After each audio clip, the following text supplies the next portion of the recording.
धनबाद सदर अस्पताल की व्यवस्था को बेहतर करने की दिशा में जिला प्रशासन लगातार निरीक्षण व निर्देश दे रहा है, लेकिन सदर अस्पताल में 2 दिनों के अंदर 3 नवजात की मौत होने से स्वास्थ्य व्यवस्था पर सवाल खड़े होने लगे हैं। तीनों मामलों में प्रसव के लिए अलग अलग क्षेत्रों में आई गर्भवती महिलाओं को अस्पताल में भर्ती कराया गया था, लेकिन नवजातों की जान नहीं बचाई जा सकी। मृत नवजातों के परिजन अस्पताल की लापरवाही का आरोप लगा रहे हैं। पहला मामला बुधवार रात का है, जब तोप चाची के मुर्शिद आलम की पत्नी तनिषा खातून को गंभीर अवस्था में सदर अस्पताल लाया गया।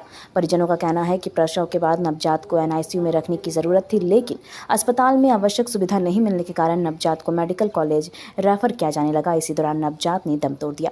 दूसरा मामला गुरुवार दोपहर 2 बजे की है, जब निरसा प्रखंड से एक गर्भवती महिला को सदर अस्पताल लाया गया। रास्ते में ही इसकी आशंकी प्रसव हो चुकी थी। नवजात की हालत पहले से ही गंभीर थी। अस्पताल में प्रसव तो कराया गया, लेकिन नवजात को नहीं बचाया जा सका। मां का इलाज सदर अस्पताल में जारी है। तीसरी घटना गुरुवार सुबह 9 बजे की है, जब गोविंदपुर के तलत अंसारी की पत्नी शमा परवीन को सदर अस्पताल लाया गया। परिजनों ने बताया कि गोविंदपुर सामुदायिक स्वास्थ्य केंद्र में पहले प्रसव कराने की कोशिश की गई थी, लेकिन सफल नहीं होने पर उन्हें सदर अस्पताल रेफर किया गया। यहाँ पर प्रसव कराया गया, लेकिन नवजात की मौत हो गई। वहीं तीनों नवजात की मौत को लेकर भाजपा विधायक राज सिन्हा ने सदर अस्पताल के स्वास्थ्य व्यवस्था पर सवाल खड़े करते हुए स्वास्थ्य मंत्री डॉक्टर इरफान अंसारी को बड़ी बात करने का आरोप लगाया है। विधायक ने कहा कि स्वास्थ्य मंत्री मरने के बाद कफन और मरने के बाद अस्पताल को बिना पैसे के लिए शव को परिजनों को सौंपने का निर्देश देते हैं, जबकि स्वास्थ्य व्यवस्था कैसे ठीक हो इसे लेकर कोई प्रयास नहीं है।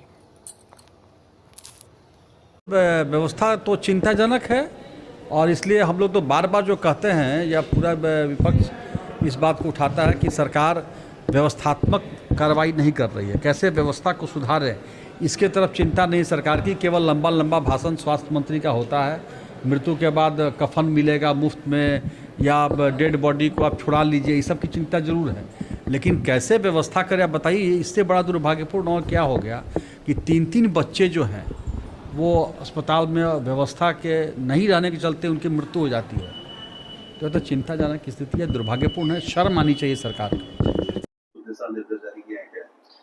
देखिए, तीनों हम लोगों ने जांच भी कराया है, तीनों हाईली क्रिटिकल अवस्था में यहाँ पहुँचे ही थे। तो इसीलिए ऐसा कहना कि सदर अस्पताल में मौत हुआ है, ये मुझे लगता है कि उचित नहीं है। ऑलरेडी क्रिटिकल केस ही रेफर होके आया था। एक बच्चा शायद आधा निकला था, एक बच्चा ऑलरेडी अंडरवेट था। तो देखिए, सदर अस्पताल में किसी का डेथ होना ये कोई बड़ी बात नहीं है, क्योंकि वहाँ जनरली क्रिटिकल केस ही आते हैं।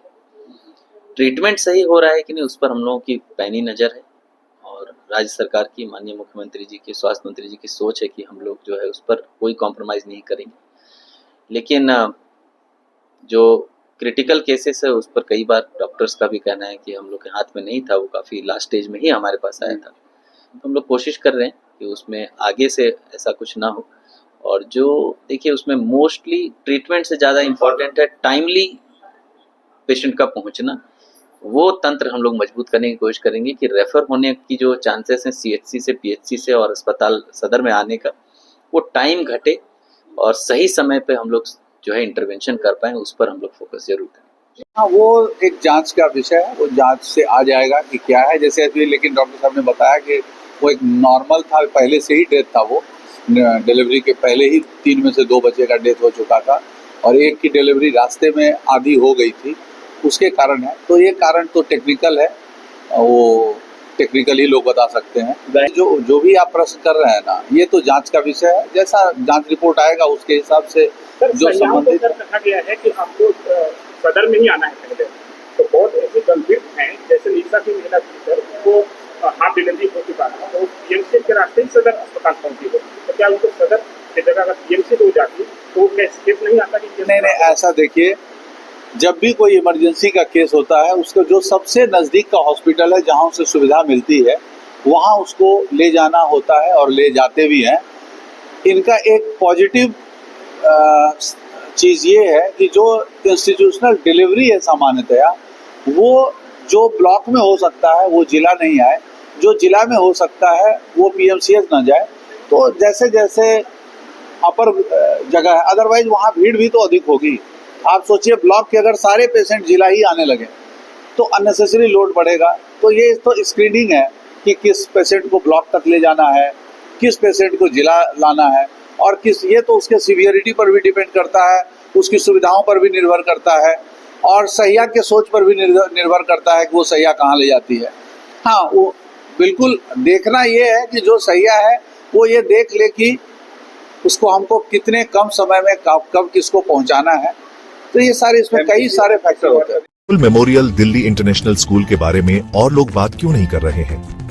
अब टाइम है ये जानने का कि हम कैसे सपनों को शेप कर रहे हैं और एम्पावर्ड फ्यूचर्स बना रहे हैं। एक ब्राइटर फ्यूचर की नींव आज से रखी जाती है।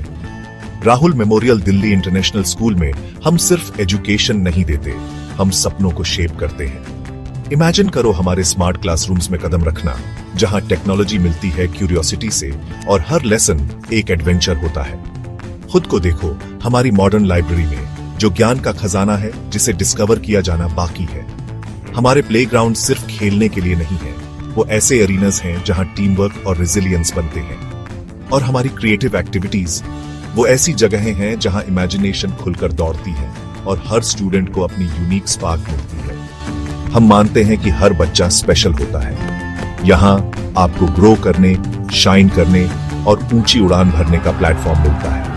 हमारे लिए एजुकेशन सिर्फ टेक्स्ट बुक्स और एग्जाम्स के बारे में नहीं है, ये एक एम्पावर्ड फ्यूचर बनाने के बारे में है।